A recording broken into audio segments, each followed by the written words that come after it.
Ma ana bimusrihikum wa ma antum bimusrihi. Aku sekali-kali tidak dapat menolongmu dan kamu pun sekali-kali tidak dapat menolongku. As-sariqu wal mustadi wal musrifu wal mubin. Wal ma'na anna asy-syaitana yaqulu ghadan li atba'ihi ma ana bimughnin 'ankum syai'a wa la antum mughnun 'anni syai'a wa laysat baini wa bainakum ayyatu silatin. Ayat ini menjelaskan pada saat itu satu pun tidak akan bisa memberikan pertolongan. Manusia tidak bisa memberikan pertolongan kepada syaitan. Syaitan juga tidak bisa memberikan pertolongan kepada manusia. Ketika hari berbangkit, hari pembalasan, surga dan neraka itu ditentukan. Jadi syaitan, iblis dan kekuatan buruk memberikan suatu sikap pernyataan wa laysat baini wa bainakum ayyatu silatin. Tidak ada hubungan antara kita dengan kalian. Maka setiap orang harus bertanggung jawab atas amal perbuatan masing-masing. Ma ana bimusrihikum wa ma antum bimusrihi. Aku sekali-kali tidak dapat menolong karena syaitan begitu. Dan kamu pun sekali-kali tidak dapat menolongku. Dan tidak ada kaitan di antara kita, tidak ada hubungan di antara kita. Setiap dari kita disibukkan dengan amal perbuatan masing-masing. Inni kafartu bima asyraktumuni min qablu. Syaitan kepada mereka, sesungguhnya aku tidak membenarkan perbuatanmu mempersekutukan aku dengan Allah sejak dahulu. Syaitan melepas diri bagi orang yang mengikuti seruannya, bagi orang yang mengikuti ajakannya. Laqad ata'tumuni fima da'autukum ilaih. Aku hanya sebatas mempengaruhi. Tapi aku tidak memaksa kamu melakukan perbuatan dosa. Wa ja'altumuni syarikan lillah. Sehingga kamu menjadikan aku sekutu bagi Allah. Allah telah menjelaskan hukum-hukum berupa perintah-perintah serta larangan-larangan dengan jelas dan gamblang. Lalu kamu mempersekutukan Allah dengan ajakanku, dengan seruanku. Maka aku di dalam masalah ini tidak bertanggung jawab. Sesungguhnya aku tidak membenarkan perbuatanmu. Mengapa? Karena syariat itu sudah diturunkan. Hukum-hukum itu sudah dipaparkan. Perintah-perintah dan larangan-larangan itu sudah dijelaskan. Oleh karena itu syaitan dia melepas diri ketika manusia mengikuti ajakannya. Sesungguhnya aku tidak membenarkan perbuatanmu mempersekutukan aku dengan Allah sejak dahulu. Nabi itu sudah diutus. Firman suci sudah diturunkan. Hukum-hukum itu sudah disampaikan. Ada yang berupa perintah, ada yang berupa larangan. Lalu mengapa kamu mempersekutukan Allah dengan ajakanku? Maka itu salah. Karena aku tidak memaksakan kehendakmu. Aku hanya sebatas merayu. Aku hanya sebatas memperdaya, tapi tidak ikut menentukan pilihan yang kamu lakukan.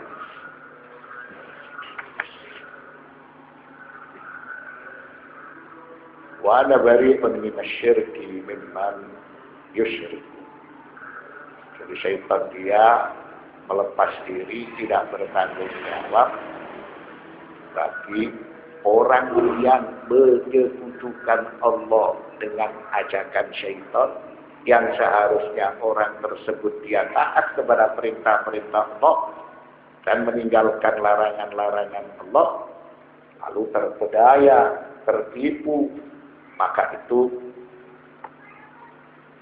dia yang harus bertanggung jawab. Begitu juga aku melepas diri dari perbuatan syirik, menyekutukan Allah dengan sesuatu yang lain,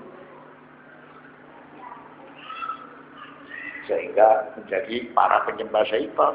Para penyembah syaitan itu memiliki sistem aturan tersendiri. Tidak lagi mereka mengamalkan syariat yang telah diturunkan oleh Allah Subhanahu wa Ta'ala. Tidak lagi mengamalkan hukum-hukum yang berupa perintah-perintah Allah serta larangan-larangan Allah. Hatta walau ja'alani lillahi syarikan fi syai'in ayya syai'in. Sehingga manusia ketika itu menjadikan syaitan sebagai sekutu Allah dalam segala urusan apapun. Dalam masalah sesembahan atau di dalam urusan sosial, tidak lagi mereka patuh kepada agama Allah. Mereka patuh kepada agama syaitan, ajakan syaitan, rayuan syaitan. Innal zalimina lahum adzabun alim. Sesungguhnya orang-orang yang zalim itu mendapatkan siksaan yang pedih. Hadhihi jumlatun musta'nifatun wa laysat min kalam syaitan. Bagian akhir dari ayat tersebut, fi qoulihi ta'ala innal zalimina lahum 'adzabun alim. Sesungguhnya orang-orang yang zalim itu mendapatkan siksaan yang pedih. Ini disebut sebagai jumlatun musta'nifatun, berupa nasihat bahwa kelak orang-orang yang taat akan diberi pahala dan ditempatkan di dalam surga. Begitu juga orang-orang yang berbuat aniaya, berbuat dosa dan maksiat akan diberi siksaan dan dimasukkan ke dalam api neraka. Wal muradu biha al-wa'd wal wa'id. Yang dimaksudkan dengannya adalah janji Allah dan ancaman Allah. Janji Allah bagi orang yang taat diberi pahala. Bagi orang yang tidak taat melawan hukum yang telah diturunkan oleh Allah Subhanahu wa Ta'ala akan diberi siksaan. Innal zalimina lahum 'adzabun alim, memiliki arti al-wa'd wal wa'id, ancaman dan janji. Nah,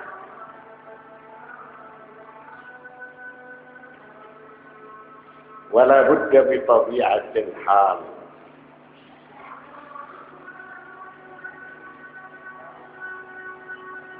Hadhihi al-ayat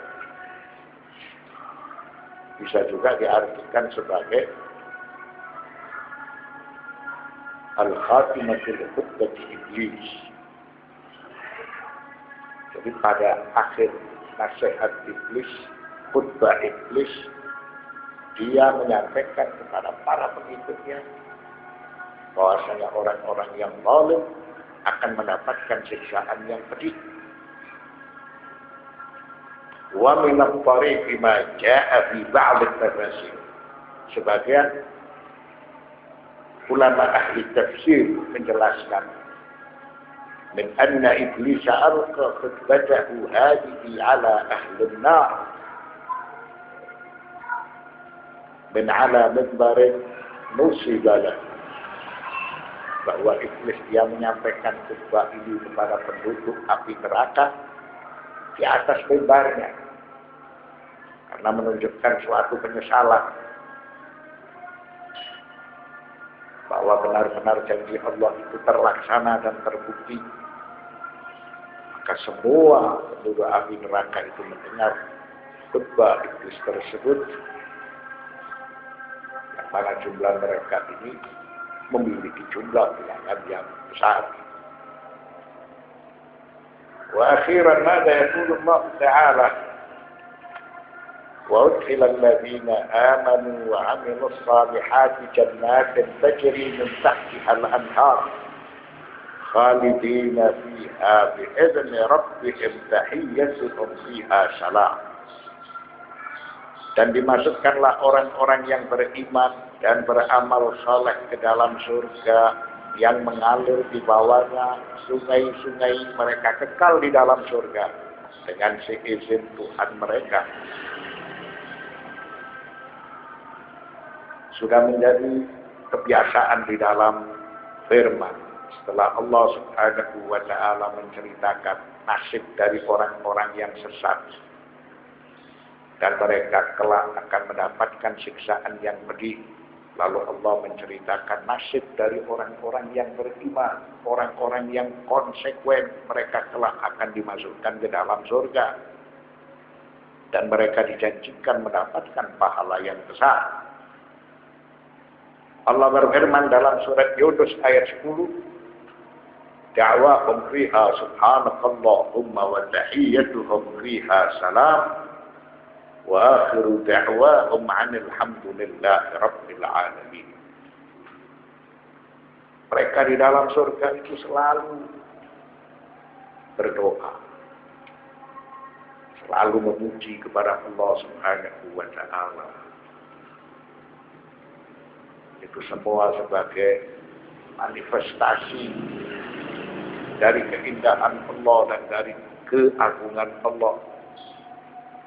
Lalu doa mereka dalam surga ialah selain memuji kepada Allah Subhanahu wa Ta'ala, mereka bertasbih subhanakallahumma, maha suci Engkau wahai Tuhan kami, dan salam penghormatan mereka ialah salam sejati, salam sejahtera dari segala bencana. Lalu penutup doa mereka ialah alhamdulillahirabbil alamin, segala puji bagi Allah Tuhan semesta alam. Maksudnya di dalam surga itu hanya memuji kepada Allah, bertasbih kepada Allah, dan di dalam surga tidak ada bencana. Dalam surga semuanya itu adalah karunia, anugerah, nikmat dari Allah Subhanahu wa Ta'ala. Dan mereka selalu mengucapkan salama, salama. Lalu mereka selalu memuji kepada Allah Subhanahu wa Ta'ala dengan pujian alhamdulillahirabbil alamin. Jadi surga itu sebagai manifestasi dari keagungan Allah, kebesaran Allah. Tidak ada sesuatu yang kurang di dalam surga. Mereka semuanya merasa puas, senang dengan ketentuan Allah Subhanahu wa Ta'ala. Dan dalam surga tidak ada stagnan. Itu semua akan selalu bertasbih, bertahmid, bertakbir ke arah yang lebih baik, ke arah yang lebih sempurna. Al-Hasan, ini sebagai keterangan dari surat Ibrahim ayat 22 dan ayat 23.